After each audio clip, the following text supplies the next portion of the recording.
Olá, gente, tudo bom com vocês? Aqui quem fala é o professor Margleison. Hoje a gente vai dar continuidade às nossas aulas de geografia, continuando com o capítulo que fala sobre os aspectos da população brasileira.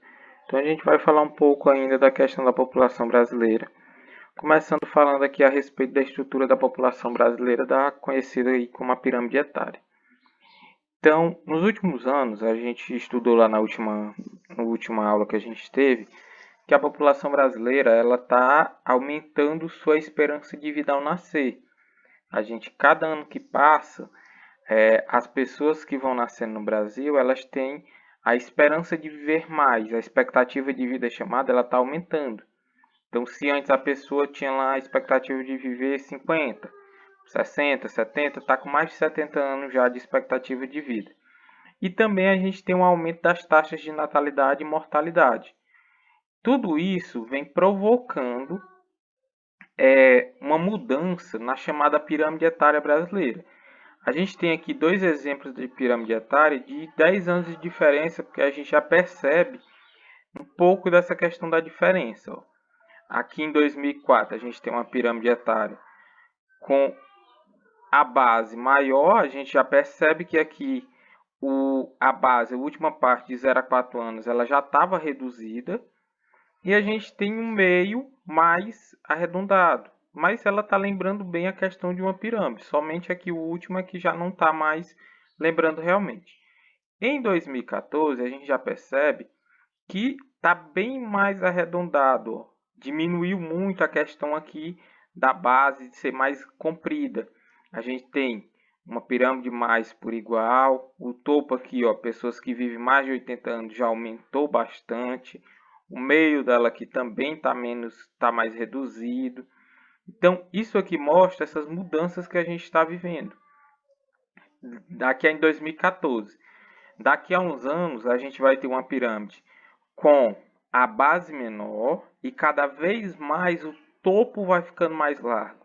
As pessoas estão vivendo mais e as pessoas estão tendo menos filhos. Então, essa base aqui cada vez vai diminuir mais e a tendência é que o topo aqui se torne mais largo. Esse estreitamento da base corresponde aos mais jovens e o alargamento do meio para o topo é o caso dos mais velhos. Então a gente já está percebendo bem essa questão da pirâmide etária. Então aqui tem a distribuição da população no ano de 2014, que é o que o livro de vocês traz. A respeito da população brasileira, assim como no mundo de uma forma geral, a gente tem nascimentos de mais homens do que mulheres. Então no Brasil, por exemplo, nascem cerca de 105 homens para cada 100 mulheres. Só que quando a gente vê o resultado da população em si, a quantidade de pessoas, apesar de nascer mais homens do que mulheres, no Brasil a gente tem mais mulheres do que homens no total. Isso pode ser explicado porque entre os homens, principalmente entre os homens mais jovens, a gente tem uma taxa de mortalidade juvenil masculina principalmente bem elevada. Os homens jovens morrem mais do que as mulheres. Isso faz com que a população masculina seja menor do que a feminina. Além disso, a expectativa de vida das mulheres é maior do que a dos homens. A gente tem uma esperança de vida das mulheres maior, vão viver mais do que os homens.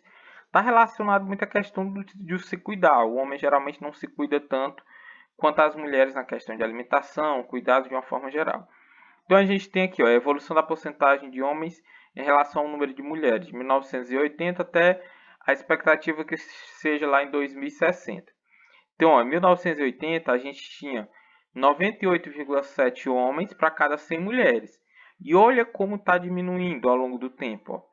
A gente chega aqui em 2020. Em 2020 a gente tem 97,2 homens para cada 100 mulheres. E cada vez mais vai diminuindo. Isso relacionado à mortalidade dos homens mais jovens, que não se cuidam, uma série de problemas relacionados a essa questão que acaba levando à morte desses homens mais jovens. Então, é cada vez mais preocupante o aumento das mortes de adolescentes e jovens do sexo masculino, causadas principalmente por fatores como causas violentas, como assassinatos, a criminalidade, os homens estão mais associados à questão da criminalidade Isso a gente vê com a questão da quantidade é, da população carcerária do Brasil. A gente tem uma imensa maioria mais de homens presos do que de mulheres. Então a gente percebe essa questão da associação criminosa mais dos homens do que das mulheres. Então morrem mais referente a assassinatos, a acidentes de trânsito, os homens principalmente, a questão de andar rápido, levantar pneu de moto, não se cuidar, está muito relacionado a essa questão do acidente automobilístico. Fala-se muito que a mulher não sabe dirigir, mas a mulher tem muito mais cuidado que o homem. Reflexo é isso. Morre mais homem do que mulheres no trânsito. Fosse a mulher não soubesse dirigir, a gente teria números ao contrário. Na verdade, quando a gente observa os números, a gente vê que, na verdade, se for dizer que uma pessoa não sabe dirigir, seria mais os homens que morrem mais. Decorrente do excesso de velocidade, da imprudência, o uso de drogas também ainda. A gente tem uma porcentagem masculina bem maior, então está relacionado tudo isso à quantidade de mortes.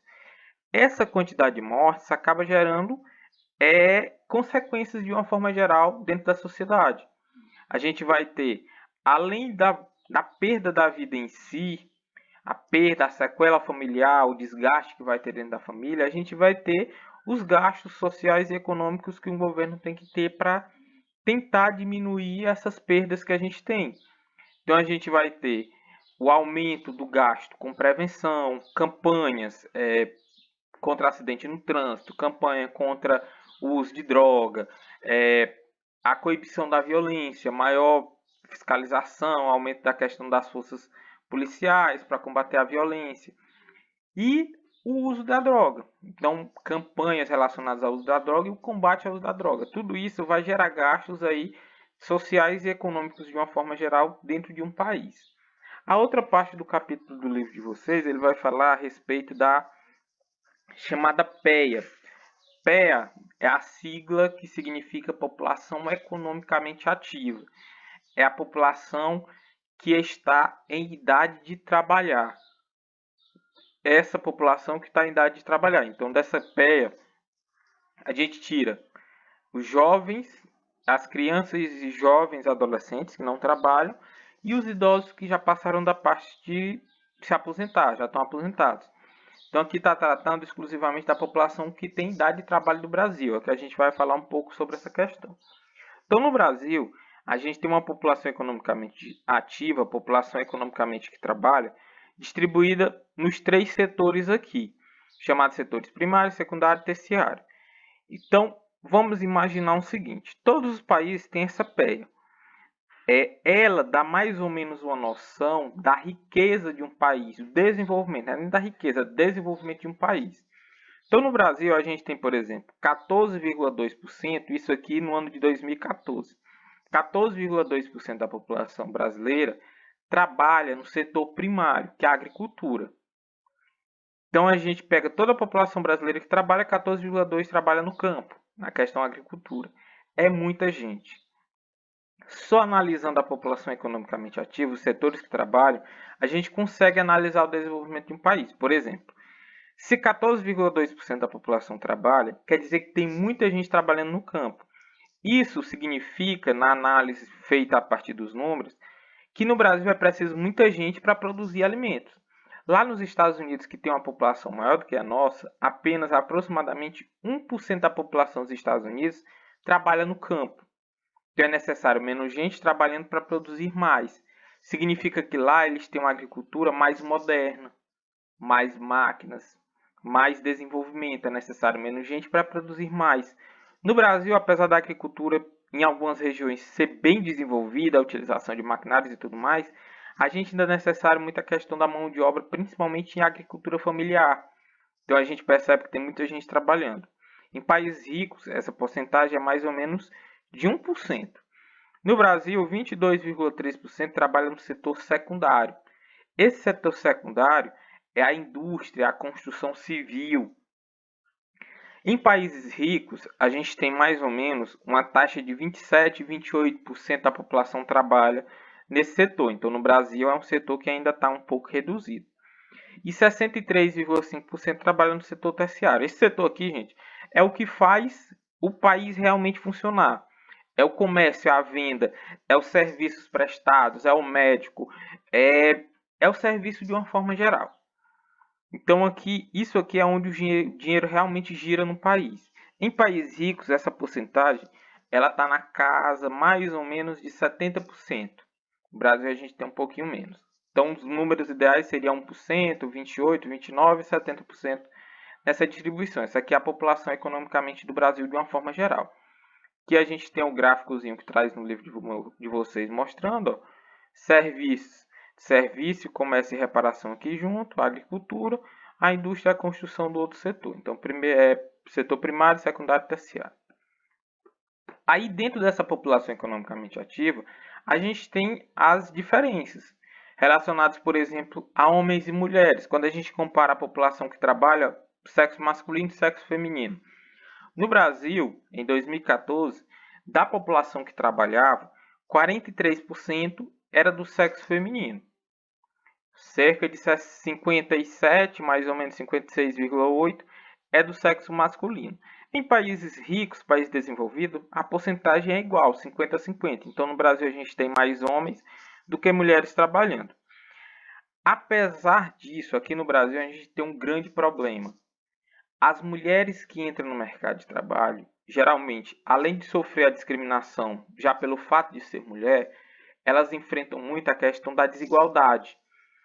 Então, no Brasil, a gente apresenta, por exemplo, índices de estudo, de preparação melhor entre as mulheres do que os homens. As mulheres se preparam mais e estudam mais do que os homens. Apesar disso, a média salarial das mulheres comparada aos homens é de cerca de 75% do salário dos homens. As mulheres recebem menos do que os homens quando elas trabalham. Isso aqui, gente, às vezes, mesmo ocupando o mesmo cargo. Vamos dizer que a mulher é chefe do setor de recursos humanos de uma empresa. Ela vai receber 75% em média do que o homem receberia se ele fosse esse chefe. Isso aqui mostra a questão da discriminação, que ainda é muito comum no nosso Brasil. Então a gente tem aqui, ó, a distribuição da população masculina e feminina que trabalha nos setores por rendimento. Aqui a gente percebe, analisando isso, ó, que as mulheres, que são os 43% que trabalham no Brasil, geralmente elas estão ocupando os cargos que têm menores salários. Então aqui, ó, sem rendimento, que é menos de um salário mínimo. A população feminina é maior do que a masculina. Até um salário mínimo, a gente tem a população feminina trabalhando mais do que a masculina. Aqui continua. Quando a gente chega nos salários mais altos, a gente já percebe que os homens dominam. Então a gente tem muito essa questão da discriminação. É muito complicado para a mulher trabalhar no Brasil. Pior do que a situação feminina, a gente tem a situação dos afrodescendentes, dos negros no Brasil. Então a gente tem aqui, ó, em 2002, as pessoas classificadas como pretas ou pardas recebiam em média 54% do salário recebido pelos brancos. Olha a diferença. Recebem quase a metade do que uma pessoa branca receberia. Qual é a diferenciação? A questão do preconceito. O homem branco, o homem negro, o trabalho vai ser o mesmo, mas o preconceito que a gente ainda vive na nossa sociedade, historicamente, ainda traz muito essa questão da diferenciação. E as pessoas negras ocupam, na sua imensa maioria, os cargos inferiores. Dificilmente a gente vê no Brasil pessoas negras ocupando cargos de chefia. Isso de uma forma geral. Esse preconceito aqui, gente, a gente vê no dia a dia. Se você observar na televisão, observem aí quantos apresentadores negros a gente tem em cargo de chefia. Ser o apresentador principal de um programa de televisão. Quantos médicos negros a gente vê de uma forma geral? A imensa maioria são brancos. Tem negros? Tem. Mas a gente sabe que essa diferença ainda é muito grande. A desigualdade social. Dentro dessa questão da população economicamente ativa, a gente sabe que no Brasil é um país extremamente desigual. Então o Brasil, ó, ele apresenta um dos piores índices de distribuição de renda do mundo. O Brasil, gente, ele não é um país pobre, o Brasil é um país rico. Extremamente rico, na verdade. Se a gente for ver, o Brasil está entre os 10 países que mais tem os maiores PIBs, tem a maior riqueza do mundo. Qual é o problema do Brasil? É a distribuição da riqueza. O problema é como essa riqueza está distribuída. Tem gente no Brasil que ganha absurdo e uma imensa maioria do Brasil é miserável, ganha muito pouco. Então essa distribuição ela é muito mal feita. Isso que gera o problema. Essa distribuição de renda ela está relacionada a fatores históricos, como por exemplo a escravidão. A gente sabe que os descendentes de escravos negros estão ali no que eu falei anteriormente. Recebem 50% a menos do que os brancos. Essa distribuição de renda, essa concentração, por exemplo, concentração de terras, é outro fator que explica essa distribuição de renda. Os brancos tiveram mais direito à terra do que os negros. Quando acabou a escravidão no Brasil, os negros que saíram lá da escravidão, muitos foram ocupar os morros surgindo das favelas, por exemplo, do Rio de Janeiro. Era o único local que tinha para morar. Então, a concentração de terra, a escravidão, a inflação histórica do Brasil. A inflação é quando tem um aumento do preço dos produtos. Sempre vai afetar mais o mais pobre do que o mais rico. E isso faz aumentar cada vez mais a inflação. O rico não percebe quando o preço do arroz está subindo como a gente está vivendo agora. Para ele quase não vai fazer diferença. Para um pobre vai fazer toda a diferença ter que pagar mais. Então aqui ó, a gente tem a representação dos mais ricos e mais pobres. 10% dos mais pobres, isso aqui na riqueza total do Brasil, na distribuição de renda. Em 2013, 10% dos mais pobres eram responsáveis por 10% da renda brasileira. Os 10% mais ricos, a mesma proporção, eram responsáveis por 41,8%. Olha a diferença de riqueza. 10% aqui dos pobres é 1%, e 10% dos ricos, quase metade da riqueza do país. Então essa distribuição de renda ela é muito mal feita. E a última parte do capítulo ela fala sobre o IDH. O IDH é o Índice de Desenvolvimento Humano, é o índice usado internacionalmente para medir a qualidade de vida de um país, as melhores condições de vida. Não dá para medir a qualidade apenas pela riqueza de um país, dizer que o país é rico, então a população vive bem. Não. São usados esses três índices aqui, ó: longevidade, educação e renda. Longevidade mede a questão da saúde. Quanto melhores forem as condições de saúde, mais as pessoas vão viver. Educação e renda são os outros fatores. No Brasil, a gente tem índice de desenvolvimento humano considerado médio. Não está entre os melhores, a gente vai ver aqui um pouco mais à frente. Nas últimas décadas, a gente tem um índice de desenvolvimento humano no Brasil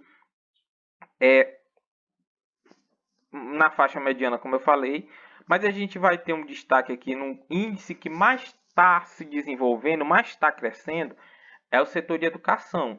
Olha aqui, ó, a educação, como ela cresceu de 91 até 2010. Ela pulou de 0,2 para 0,6. Os outros já estavam na faixa mais alta, então elas cresceram um pouco. E a renda é o que menos contribui. A renda é reflexo da desigualdade. População, tem gente que ganha pouco, então essa renda pouco vai contribuir. O Brasil ficou na posição de número 79 do Índice de Desenvolvimento Humano, isso no ano de 2019, foi o índice que eu peguei agora. A pontuação do Brasil era de 0,761.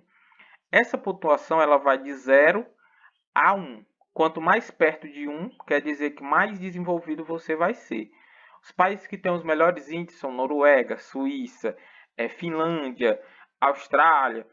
E o Brasil está no meio dessa posição número 79.